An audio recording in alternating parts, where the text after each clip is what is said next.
wanted to create something really diverse and something that had that encompassed the proper feeling of the conflict. We felt the best way to do that was to make two separate scores that would be completely different from one another, because you get that very often where you have just one big orchestral score and it's plastered wall to wall, you know. And so the overall difference in the feeling between the two scores is what creates a feeling of identity, and it matches the visual identity of the two opposing factions. First thing we started to do was like pre-visualization of what we wanted it to sound like. So it was like a short video actually, and the one thing that we did was we used one of Lorn's songs in it, and that came quite as a surprise because it worked perfectly, you know. So we decided that basically it might be an idea to reach out to him and see if he wanted to get involved.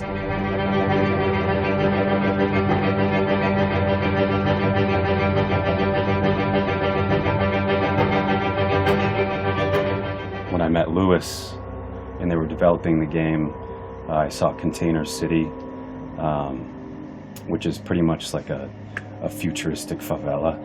That was something I really latched onto, just sort of identifying with the Helghast, I guess. Getting into their mindset, you know, they've been relocated, their home has been devastated, you know, they've just been stepped on again and again and again. You know, that really inspired me. So the sound sort of is always rattling against itself and like metal plates on top of each other. And there's a history, you know?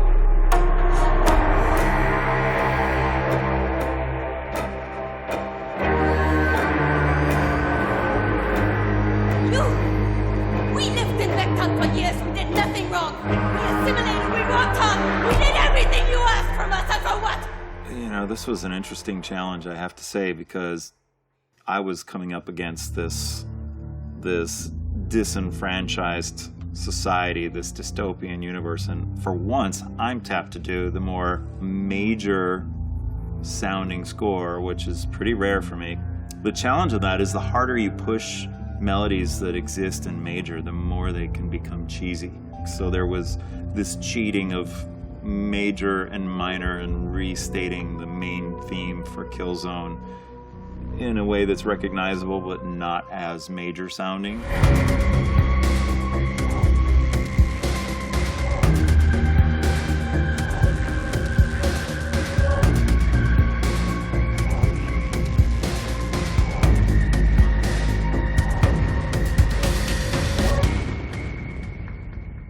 A lot of my mixing techniques for the soundtrack, you know, involve just taking the track itself and just blasting it through valves, just getting it so it's just like this crunchy texture, recording final mixes from the speakers and embedding that inside of the sound. So there's a lot of like distortion, and not necessarily distortion in terms of, you know, turning it up to 11, but just distortion in the story, I guess, you know, like beating it up,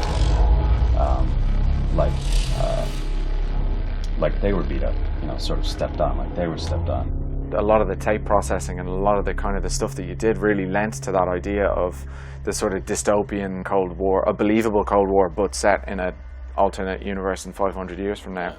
This is more of a synth-based score for me. The reason is it just has that sort of crisp, cold vibe about it.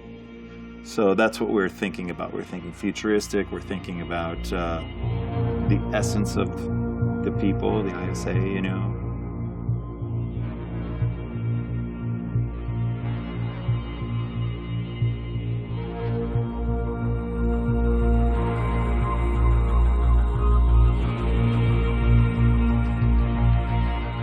Really, Lewis is the conduit for all this because both of our scores are being filtered through Lewis's imagination of how they should be applied. To build it and to change it and to constantly manipulate it and play with the idea and let that evolve, and then to actually hear, like, to listen to the soundtrack all together for the first time was just really kind of surreal almost.